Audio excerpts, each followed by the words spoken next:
इसमें तेरा घाटा मेरा कुछ नहीं जाता, घाटा जाता, ये बच्चों वाली बातें हैं।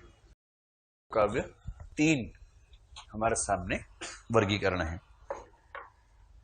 अंग्रेजी में पद्य को बोलते हैं पोइट्री। आप में से मेरा अनुमान है कम से कम 70% कवि जरूर होंगे। आजकल कवियों की जनसंख्या लगभग इतनी हो चुकी है देश में। ईमानदारी से बताइए, आप में से कितने लोगों ने आज तक कम से कम एक कविता लिखी है? हाथ खड़ा करें। अच्छा, उतने नहीं है, मेरा अनुमान गलत हुआ, 10% के आसपास है। तो आजकल बहुत बच्चे कवि, बल्कि घर घर में कवि आजकल पाए जाते हैं। और साहित्य पढ़ने से पहले यह भी लगता है कि सब महाकवि हैं। मुझे भी लगता था अपने बारे में। एक डायरी थी, मैंने उससे खूब कविताएं लिखी थी, और मैं मतलब आशु कवि का मतलब तुरंत कविता लिख सकता है, जो वैसा था। तो मैं तो ऐसे बोलता था कि कौन से रस की चाहिए बताओ। ऐसे कहा वीर रस की, लो 5 मिनट में वीर रस की कविता लिखी, दे दी लिख के, ऐसा। और मुझे लगता था कि कालिदास के बाद नंबर 2 पे मैं ही चल रहा हूं। बाद में जब मैंने साहित्य पहली बार ठीक से पढ़ा तो मुझे समझ में आया कि मैंने कितने शर्मिंदगी भरे काम किए हैं अतीत में। तो मैंने उस दिन उस डायरी को हवन कुंड में डाल के स्वाहा किया। मैं चाहता नहीं था कोई अवशेष बचे उसका, भविष्य में कोई अभिलेख बचे जिससे बताया जा सके कि ये इतनी गंदी कविताएं लिखता था। तो मैंने कोई अभिलेख छोड़ा नहीं उसका, धुआं ही कर दिया उसको पूरा। उसके बाद से इसको मैं अपना धार्मिक दायित्व तो मानता हूं कि मेरे ही जैसे जो और कवि हैं उनको भी कविता लिखने से रोकूं, ताकि कविता के साथ छेड़खानी न हो। तो अगर आप लोग कविताएं लिखते हैं और मुझे दिखाने के चक्कर में हैं तो ध्यान रखिएगा, 10 में से 9 मामलों में ये कहता हूं कि ठीक है, इसका मतलब दरअसल वो है कि जैसे मैं लिखता था। एक आध मामले में कहूंगा हाँ शानदार है, अब जरूर लिखिए।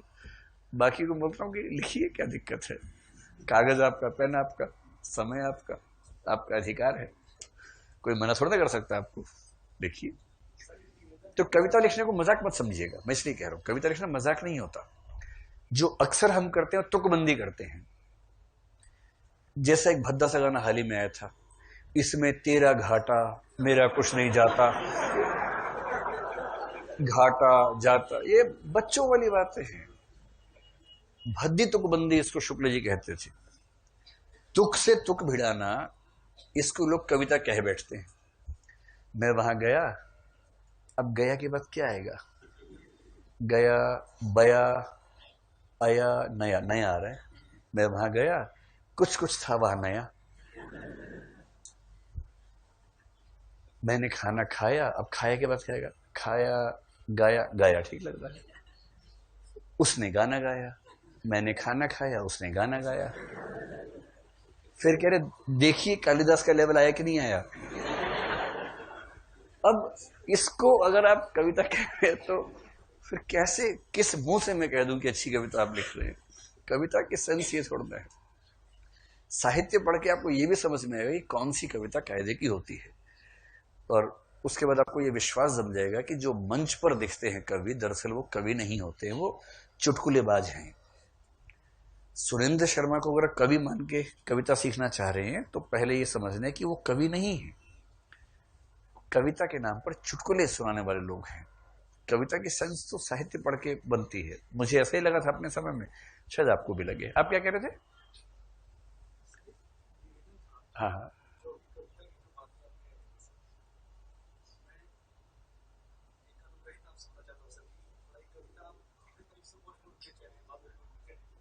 आपने कविता लिखी है? अपनी कविता कहूं, मैं तो फाड़ दी, जला दी, याद भी नहीं रखी मैंने, जानबूझ के दिमाग से डिलीट ही कर दी। शिफ्ट डिलीट मारा था एक साथ, ताकि कोई कोई कोई स्कोप ही ना बचे, स्थायी रूप से खत्म कर दिया था। तो चलिए खैर, ये मैंने इसलिए कहा कि बहुत सारे लोग कविता लेके आते हैं तो मैं डर जाता हूँ कितनी कविताएं पढ़ूं। तो लाइएगा मत मेरे पास, अच्छे लोगों के पास ले जाना। मैं तो उसके बस सीधा कांटा लगा दूंगा और कहूंगा कि नहीं, साहित्य पर अत्याचार नहीं चलेगा। तो पद्य है पोएट्री, ठीक है, ठीक है। और पोएट्री का सबसे भद्दा रूप क्या है? तुकबंदी। इसमें तेरा घाटा मेरा कुछ नहीं जाता। उसके बाद क्या बोलता है? ज्यादा प्यार हो जाता तो मैं रह नहीं पाता, पाता पाता खाता काता। और पद तुकबंदी का सबसे गंदा एग्जाम्पल, ये तो सेकंड वर्स्ट एग्जाम्पल है। जो वर्स्ट एग्जाम्पल मैंने आज तक सुना है, जब तक रहेगा समोसे में आलू, तेरा रहूंगा ओ मेरी शालू। मतलब क्योंकि नायिका का नाम शालू है, तो शालू के साथ तो आलू ही आ सकता है, या कचालू या भालू। और भालू ठीक नहीं लग रहा, जब तक दिखती रहेगी तू भालू, तेरा रहूंगा वो मेरे, वो ठीक नहीं लग रहा, उसे तो नायिका और बुरा मान जाएगी। इसलिए आलू सेफ लग रहा है यहां पर। इसके जवाब में कवि कह सकता है, जब तक भोजन में रहेगा पापड़ तब तक तू खाएगा मेरा झापड़। क्योंकि झापड़ से तो पापड़ ही मैच कर रहा है। तो जब तक आप वाक्य के आखिरी शब्दों को भिड़ा भिड़ा के कविता लिख रहे हैं, तब तक आप कविता के साथ ज्यादती कर रहे हैं, अत्याचार कर रहे हैं। साहित्य को सीखने का पहला लेसन ये है, मतलब अच्छी कविताओं में तुक भी आ सकती है, पर केवल तुक बैठाकर आप सोचिए कविता अच्छी हो गई, ये नहीं होगा। अच्छे कवि तुक इस्तेमाल करते हैं, कबीर भी करते हैं, तुमसे भी करते हैं, सूर भी करते हैं, लेकिन तुक बैठाना कविता नहीं है। कविता में तुक भी बैठ जाती है, ये बात सही है। दूसरा गद्य है। गद्य के लिए अंग्रेजी शब्द होता है प्रोज,